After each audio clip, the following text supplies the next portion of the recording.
Tout a débuté à l'aérodrome de Nkamba où le jet transportant le chef de l'État Félix-Antoine Tshisekedi Tshilombo a atterri vers 12h30. À son arrivée, le président de la République a été accueilli par un comité restreint avec en sa tête le gouverneur de la province du Congo central. Le cortège présidentiel a ensuite pris la direction du temple qui était déjà rempli des fidèles et invités venus de partout pour célébrer le 100 années d'existence de l'Église de Jésus-Christ sur terre par son envoyé spécial, Simon Kimbangu.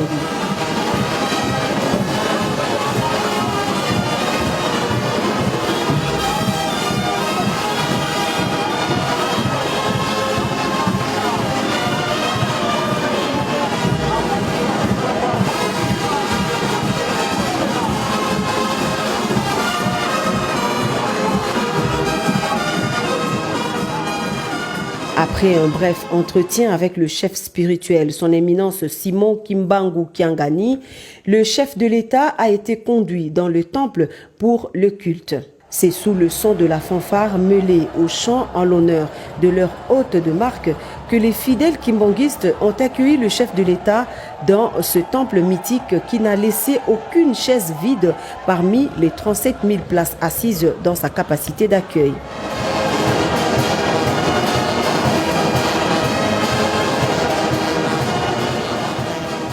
Le chef de l'État, Félix-Antoine Tshisekedi Tshilombo, a quant à lui loué les qualités d'un homme qui, le 6 avril 2021, recevra de Dieu la noble mission de libérer le peuple noir de l'emprise coloniale. Né ici même en Nkamba, dans l'actuelle province du Congo central, un certain 12 septembre 1887, le prophète Simon Kimbangu fut un homme au départ ordinaire, à qui, selon les témoignages concordants, Dieu confia la mission de libérer le peuple noir du joug colonial. Catéchiste doué de dons de la guérison et éphémère employé des huileries du Congo belge à Kinshasa, ex-Léopoldville, Papa Simon Kimbangu s'est particulièrement distingué par un enseignement du christianisme s'imprégnant de la nature intrinsèque de l'environnement l'entourant, mais également par la commission d'action défiant toute rationalité, notamment les actes de guérison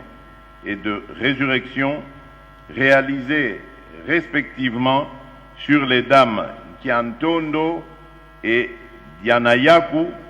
à Ngombelutete au commencement de son ministère au mois d'avril 1921. Pour le chef de l'État, la commémoration du centenaire de l'église kimbanguiste doit nous rappeler le combat mené par les martyrs des indépendances africaines dont fait inexorablement partie Papa Simon Kimbangu pour s'être dressé contre l'oppression et l'injustice. Félix-Antoine Tshisekedi Tshilombo a également honoré la mémoire d'un compatriote parti du village de Nkamba, doté d'un courage et d'une endurance exceptionnelle et dont la popularité antérieurement locale s'est muée en un rayonnement mondial. Voilà qui vaut cette grande annonce qui a suscité de l'émoi chez les fidèles. Le garant des institutions de la République a chargé les présidents des deux chambres du Parlement présents à cette célébration d'inscrire pour le compte de la session en cours une loi qui fera du 6 avril de chaque année une journée chômée et payée sur toute l'étendue de la République démocratique du Congo. Pona kosukisa na lingina loba boye awa ba présenter bino papa président ya Sénat na papa président ya Assemblée nationale nazali ko interpeller bango ko senga bango balanda na lombango likambo nazali ko senga ya te date ya le 6 avril ekota na mikolo oyo ekobanda kozala férié.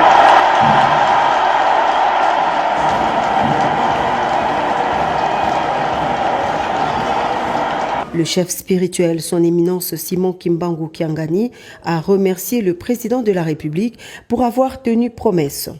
Il a ensuite prié l'assistance composée de plus de 90% des fidèles kimbanguistes au respect de l'autorité établie en promettant que l'église kimbanguiste restera toujours partenaire privilégié de la nation congolaise.